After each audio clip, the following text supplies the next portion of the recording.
Hey, welcome back to Zealous Conversations. I'm Jonathan, and that's JJ. What's up? And today our topic is building healthy relationships. Nope. What? You missed it again. Building strong relationships. I've been stuck on the word healthy. Yeah. Well, they're kind of the same thing. Healthy, Perhaps, yeah. strong. Building Yes. strong relationships. Episode 9. Episode 9. We also have an upcoming event. We're going to record the next podcast live from our church service Sunday morning. The whole congregation will be there, and JJ and I will be interacting over the greatest commandment out of the book of Mark. Yeah, the greatest commandment. Do you know it? You want to hear about it? Listen to our podcast. Find out. There you go. That's the advertising portion of the morning. Is. Yes. We need a sponsor. We do. We need like a great coffee The Style Shop to sponsor us. The Style Shop. Yeah, the Style Shop can sponsor us. Yeah, put something on the microphones here, but nobody's looking at us. We have to talk about that. Yeah. Yes. Fall fashions now at the Style Shop. There you go. All right. Well, today we're talking about building strong relationships and the importance, I guess, of building it. And I see Jonathan's got his Bible out with some Proverbs. And we're definitely going to look there. We all know that the book of Proverbs is the book of wisdom. Well, I think let's bed the concept a little bit. Let's get ready to think about all the relationships you're in. Yeah. I've been talking lately here at our church about concentric circles, and you're the center of your world. You are the center of your universe, and the next circle out is your immediate family, and the next circle out is your very close friends, and the next circle out is probably the people you work with or go to school with, the people you see every day. Then the next circle out is your acquaintances, people you hang with on the weekends, people you're on the team with or something like that. The next circle out, people you bump into in the town, in your life. Next circle out, people you've heard about or family that moved a long way away. Next circle out, person X, somebody you never met. Yeah, Ed Sheeran. Never met Ed Sheeran. Yeah, but relationships, is how that's a currency of life. That's how we interact. It's where we kind of measure the value of our lives. If I'm in a bunch of bad relationships, I have a feeling, I have the feeling that I'm a failure, that I'm a bad person. Our relationships can beat us up, or they can feed us. We're social people. We need people around us. We feed off of that energy. So what kind of energy are you getting from the people around you? And is it healthy, or is it toxic? Is it a toxic relationship? Is a word now. Yeah, we or see that a healthy a lot. Relationship? Yeah, I see it a lot. Social media and right. People tend to go on Facebook or their platform of choice and talk all about their toxic relationships. Yeah, might make the whole world better if we'd only talk about our healthy, strong relationships. I've actually seen stickers that people put on their vehicles that say, "I have a toxic girlfriend." Oh my goodness! Yeah, I have a toxic girlfriend, or I have a toxic husband, or so it wife. begs the question: why? Yeah. If you know that's a toxic relationship, why stay in it? Yeah, for real. You kind of have to stay in toxic. Okay, here's the thing: you kind of have to stay in toxic relationships if they're family. You can pick your friends, but you're stuck with your family. It's true. So, probably have a year-long series of podcasts on toxic family relationships and how to improve them. I mean, good night. Everybody has that. Yeah. But our topic today is building strong relationships. Well, let's go to the book of Proverbs. A lot of people don't get Proverbs. It's just like one bumper sticker after the other. Each little verse has its own subject. But if you read Proverbs carefully, you start to find repetitious things. There's a lot in Proverbs about how we speak, our words, the power of words. And words is deeply how we relate to other people. I know people in my life I would classify as people that they're always negative, and their words are kind of damaging or hurtful. You get around them, they're going to take you down, And then there's these people that you love to be around They're always telling good stories. They're always, saying, hey, I saw this thing. It was real cool.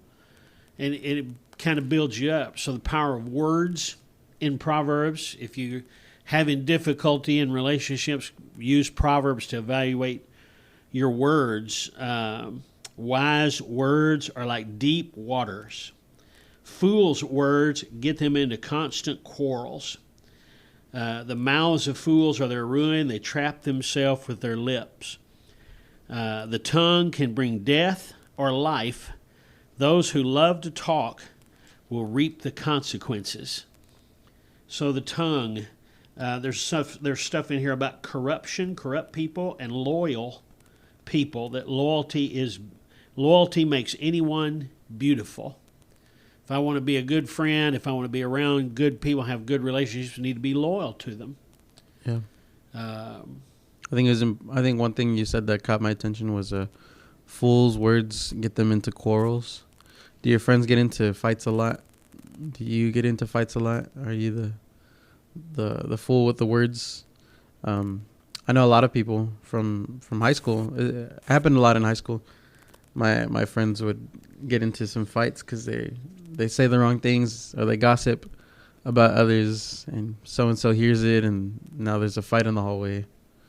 And it even happens at businesses and at work when people just kind of like to share things that aren't really... that they shouldn't share. Yeah, that aren't really their business. And fights happen, arguments happen, people dislike people.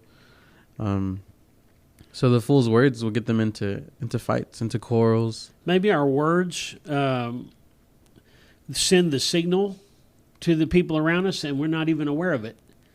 And if we start evaluating our words and using wise words, kind words, words of encouragement, maybe that helps us to gather up the right kind of people to be friends with. Words have a lot of power. Yeah. I mean... words as a filter for friendship or relationship. Mm-hmm. Words, like the Proverbs was saying, words can bring life or death. And there's a lot of power in our speech, what we're saying or what we're doing. I mean, if we really just kind of look at the things we're saying, we're going to draw in those people that have that same like-mindedness. If I say, I want to succeed, I want to go big, I want to go to college and get a degree, I can't go party, I have to go study. I can't go do this. I'd rather be taking care of my mom or my family. And that kind of sends a signal to people of the kind of person you are, the things you value. Mm-hmm. Say, well, I can't hang with that guy. He don't want to go party. Or, wow, that guy's kind of got some class to him. He's putting his priorities right. And that might help me to gather up the right kind of people. Yeah, so it's really important to say the right things, and you'll attract the same kind of people. If I keep talking about drugs and alcohol and sex and partying, those are the people that are going to want to swarm around me.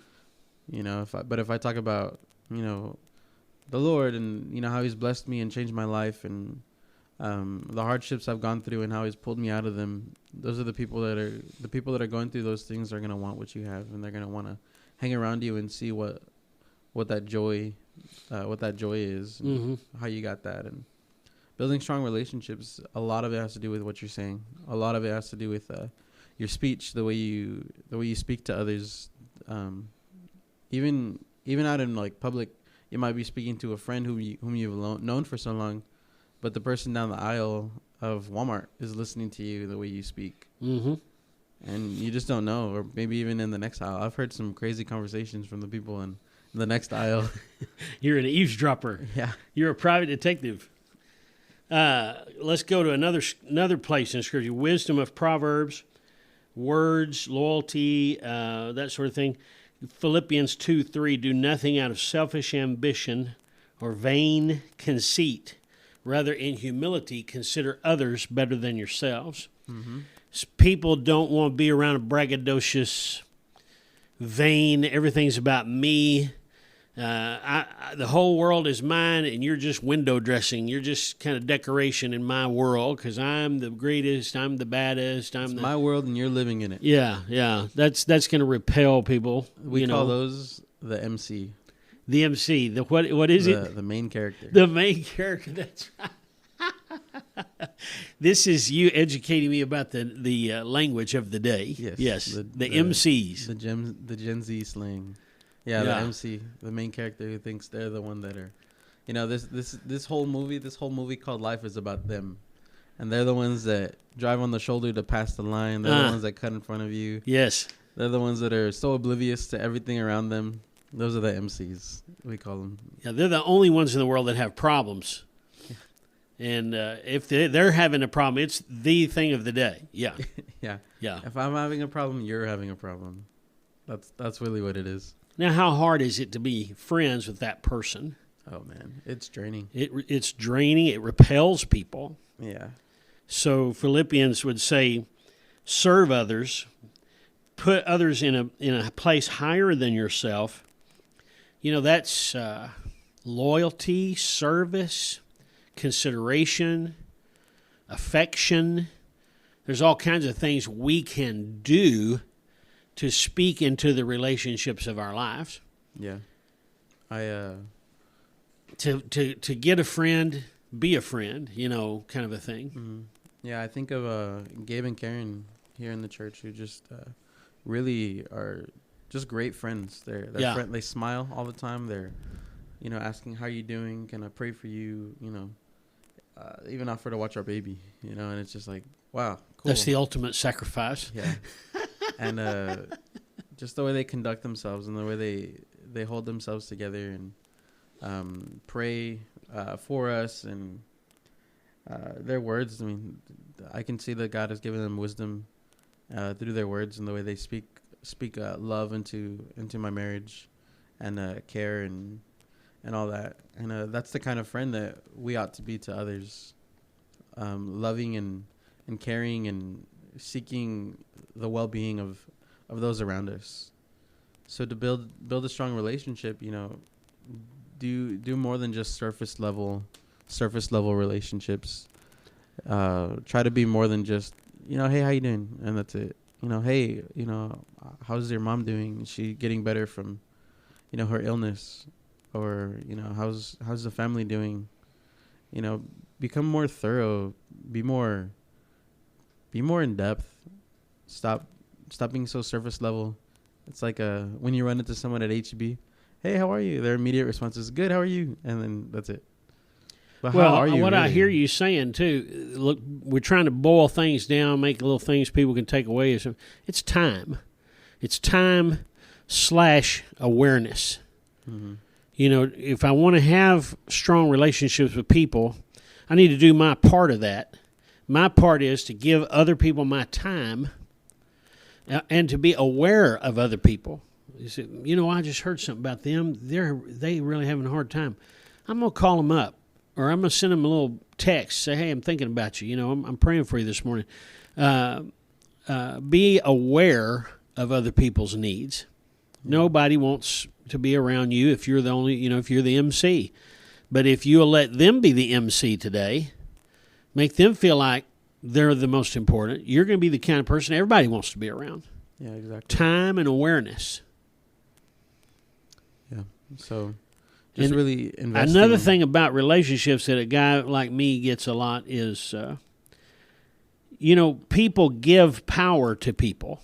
When we come into a relationship, I kind of give you some power with me. You get to speak to me. You get to have influence over my life. Yeah. And people get into these toxic relationships, and they give those toxic people power over them, power over themselves. Yeah. And you say to them, listen, you don't have to do that. You don't have to stay with that person. You can get away from that person. That person is not good for you. Building strong relationships means eliminating weak or corrupted or toxic relationships. Yeah.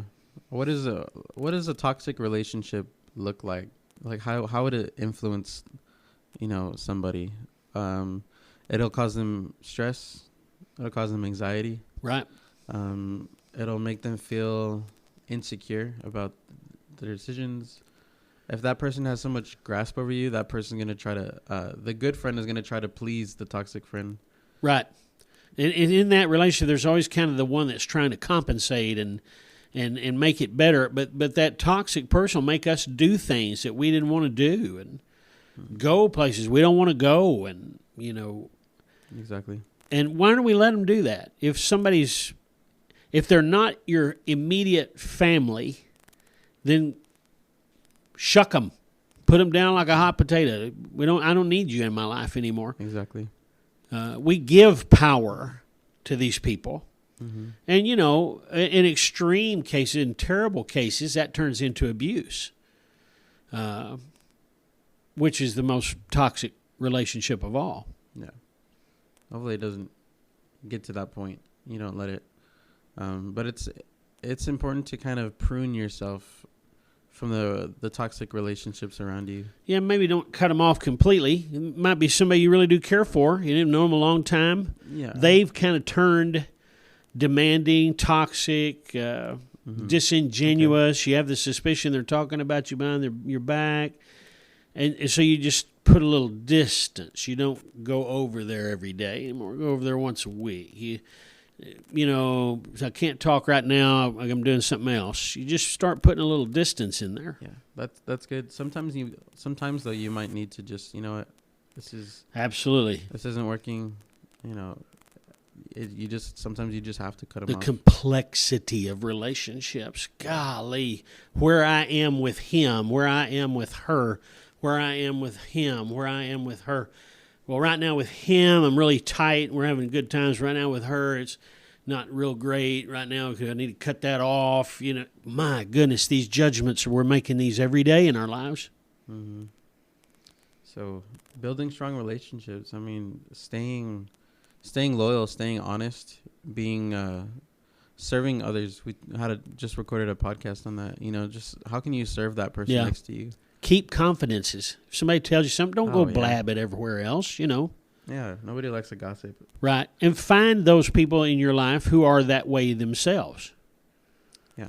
How much healing could we do for ourselves if we would put distance between ourselves and our toxic relationships and actively think about who are the ones around here that are the good people, the ones that are adding value to this world and to my life. That's who I want to go hang with. That's who I want to spend. I'm going to invite them over for supper. I'm going to tell them to come meet me at Chili's and have supper because I want to get to know them. So now it's like what I was saying in the beginning.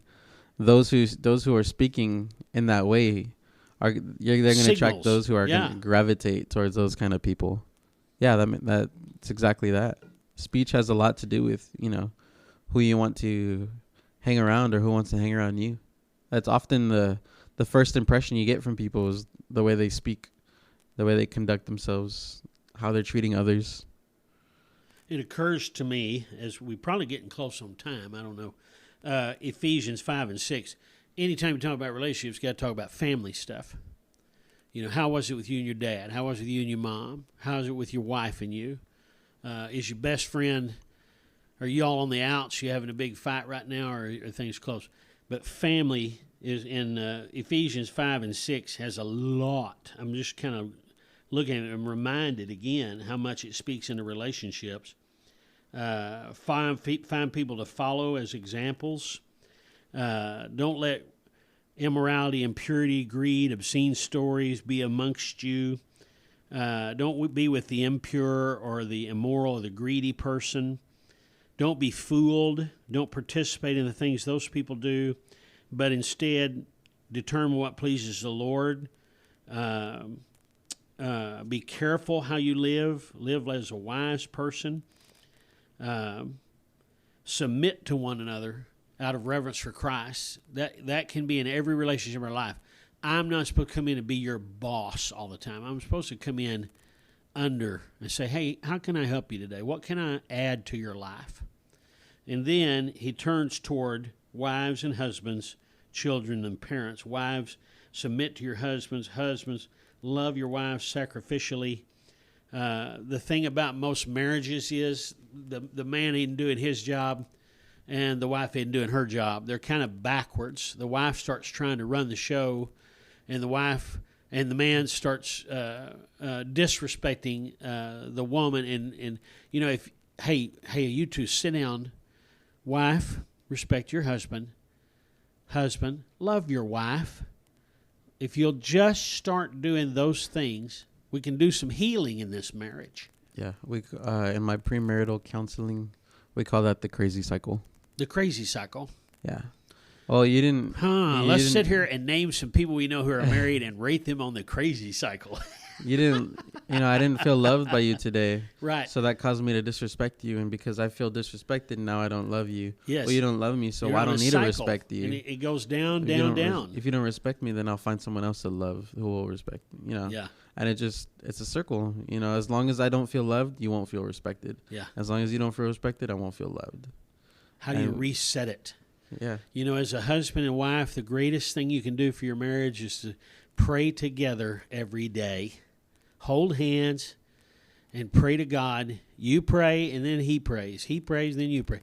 However you need to do it, spend time with God together, and maybe it'll reset the crazy cycle. Yeah.